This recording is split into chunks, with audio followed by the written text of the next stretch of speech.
यह कहानी आपके मनोरंजन हेतु बनाई गई है। इसका किसी भी जीवित या मृत व्यक्ति से कोई संबंध नहीं है। यदि कहीं इसकी समानता होती है तो वह मात्र एक संयोग होगा। और आपसे अनुरोध है कि कहानी को पूरा देखें व सुनें और अपनी राय हम तक ज़रूर पहुंचाएं। उधर चलते चलते आर्यन और मायरा भ्रम के जंगल में पहुंचते हैं और उसे बचपन के डर को दिखाए जाते हैं। तामसिक उसे लालच देता है कि वह उसके मृत माता पिता को अपनी जादुई शक्तियों से वापस ला सकता है, लेकिन उसी समय कालजयी प्रकट होते जाते हैं और आर्यन को सिखाते हैं कि मोह की सत्य की राह में सबसे बड़ा रोड़ा है। आर्यन को अब मोह नहीं करना चाहिए। दूसरा मंत्र प्राप्त करता है जो कि उसने जाना कि वर्तमान ही एकमात्र सत्य है। इसी बीच मायरा और तामसिक के बीच एक भीषण जादुई युद्ध होता है। काफ़ी देर तक युद्ध लड़ने के बाद तामसिक के काले जादू से मायरा प्रभावित हो जाती है और उसकी शक्तियाँ कमज़ोर होने लगती हैं। कुछ देर के बाद वह हार जाती है। तामसिक ने मायरा की सारी शक्तियों को समाप्त कर दिया था और अब वह आर्यन की तरफ बढ़ रहा था। क्योंकि मायरा के पास अब कोई जादुई शक्तियों नहीं थी, इसलिए वह उसकी मदद नहीं कर सकती थी। उसी बीच कालजयी अपनी जादुई शक्तियों से आर्यन को तामसिक के झटके से बचाते हैं और उसे किले में दूसरे पहुंचा देते हैं, जहां की कोई जादू काम नहीं करता, केवल सत्य संवाद ही हथियार है। आर्यन तामसिक को हराने के लिए तलवार की नहीं बल्कि अपनी आत्मिक शक्तियों का उपयोग करता है। तब वह तीसरा मंत्र बोलता है, अहम का विनाश ही अमृत है।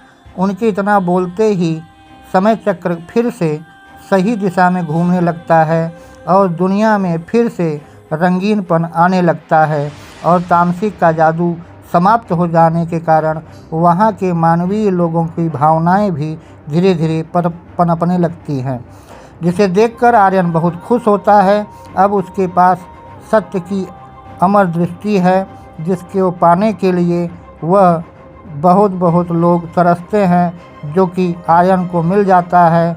वह मायरा को तामसिक के बंधन से मुक्त कराता है और उसे लेकर उसके पिता के पास चलने के लिए कहता है।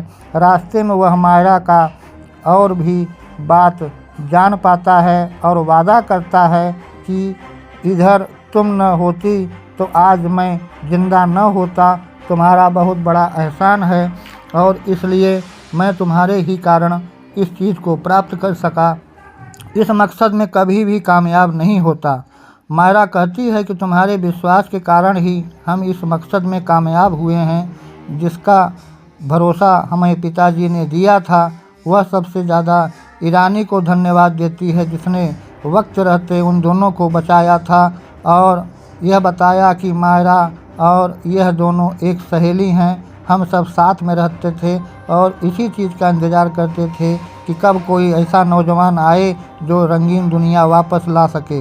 वह दोनों बात करते करते मायरा के पिता के आश्रम में पहुंचते हैं और उसने अपने पिता से कहा कि देखिए पिताजी, मैंने आपसे वादा किया था कि मैं उस अत्याचार को समाप्त करूंगी और राज्य को फिर से निश्चिंत करूंगी। सत्य का जीत होगा।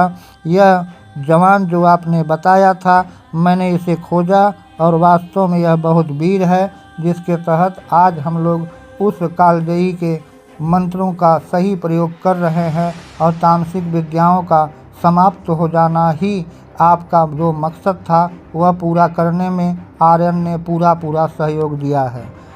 जिस प्रकार हमेशा बुराई पर अच्छाई की जीत होती है और सत्य जो कि अडिग रहता है वह आज नहीं तो कल दिखता है, यही परम सत्य है। आप देख व सुन रहे हैं सत्य संवाद।